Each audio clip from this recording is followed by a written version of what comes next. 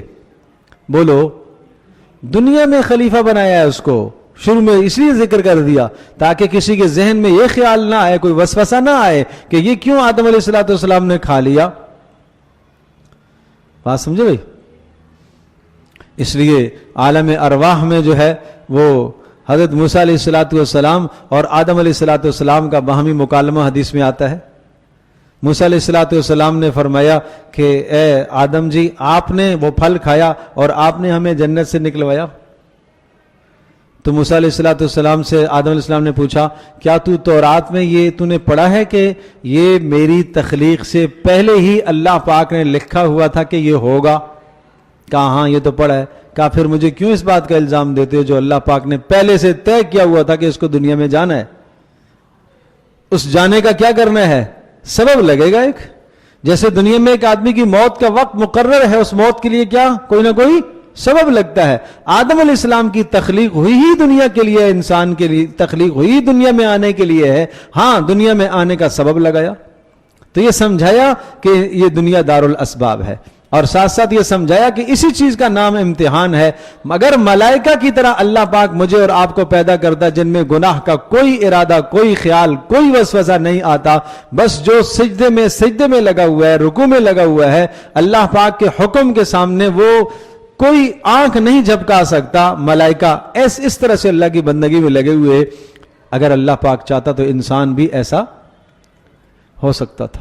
لیکن پھر امتحان کس چیز کا؟ سورج کا امتحان نہیں ہے، اس کو طلوع ہونا ہے، غروب ہونا ہے، یہ اس کا کام ہے. چاند کا امتحان نہیں ہے، یہ اس کو فریضہ دے دیا گیا ہے، اس پر چل رہا ہے، اس کو اسی مقصد کے لیے متعین کر دیا گیا ہے. انسان کا امتحان ہے کہ اس کے اندر گناہ کا مادہ بھی رکھا ہے، نیکی کا رکھا ہے. اپنے اختیار سے نیکی کرے گا تو اجر پائے گا، اپنے اختیار سے گناہ کرے گا تو سزا پائے گا. تو یہ بات ذہن نشین کیجیے گا. فتلقى آدم من ربه کلمات فتاب علیہ. اس کے بعد فتلقى آدم من ربه کلمات، اللہ تبارک تعالی یہ مل گئے آدم علیہ السلام کو کچھ کلمات. فتلقى، اللہ آدم علیہ السلام کو ملے کچھ کلمات اپنے پروردگار کی جانب سے. فتاب علیہ، اور اللہ نے ان کی توبہ کو قبول فرما لیا. اور وہ کلمات ہیں جو سورہ اعراف میں ہیں. ربنا ظلمنا انفسنا وان لم تغفر لنا وترحمنا لنکونن من الخاسرین.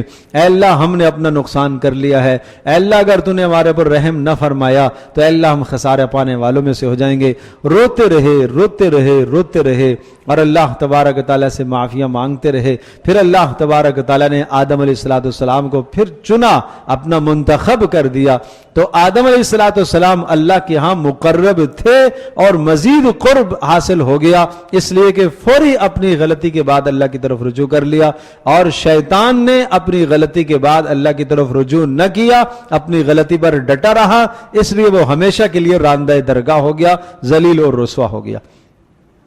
فتلقى، سیکھے آدم علیہ السلام نے کچھ کلمات اپنے پروردگار کی جانب سے، اور ان کلمات کے ذریعے سے اللہ نے ان کی توبہ کو قبول فرمایا. انه هو التواب الرحیم، بے شک وہ توبہ کو قبول کرنے والا مہربان ہے.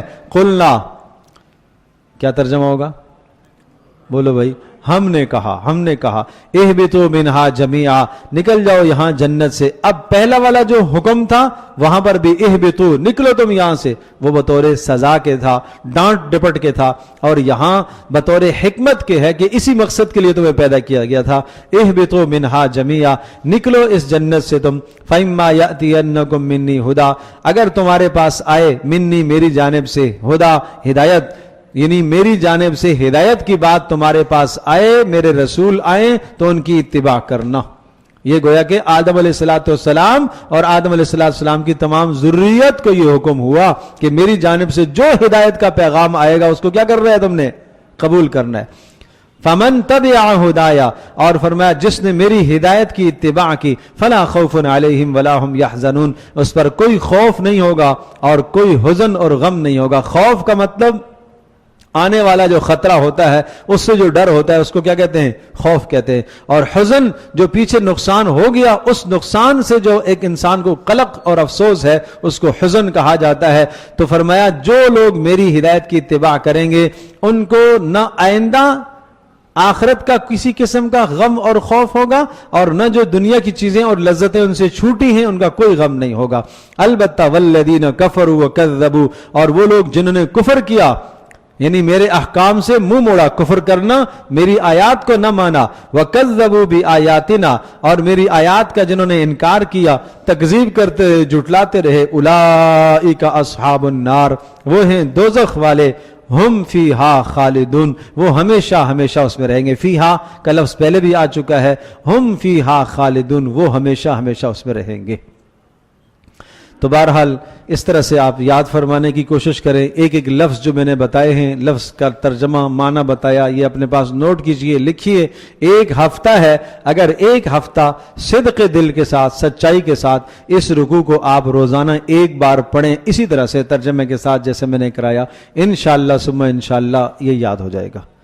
یہ اللہ کا کلام ہے، یہ بہت جلد یاد ہوتا ہے، ذہنوں کو بدلتا ہے، ذہن میں طاقت پیدا ہوتی ہے، دلوں کو بدلنے کا ذریعہ ہے، زندگی کو بدلنے کا ذریعہ ہے. آج تک ہم سے جو غفلت ہوئی ہے، اللہ سے معافی مانگے، ہم سب کے سب توبہ کریں کہ اللہ تبارک و تعالی ہماری اس غفلت کو معاف کرے. باقی بہت زیادہ تحقیق اور بہت زیادہ گہرائی تک میں جاتا نہیں ہوں، وہ باتیں کہتا ہوں جو آپ ہم سب کو کے لیے سمجھنا آسان ہوتی ہیں. اگر زیادہ تحقیق کی جائے تو ایک ایک آیت پر کئی کئی گھنٹے بھی بات ہو سکتی ہے.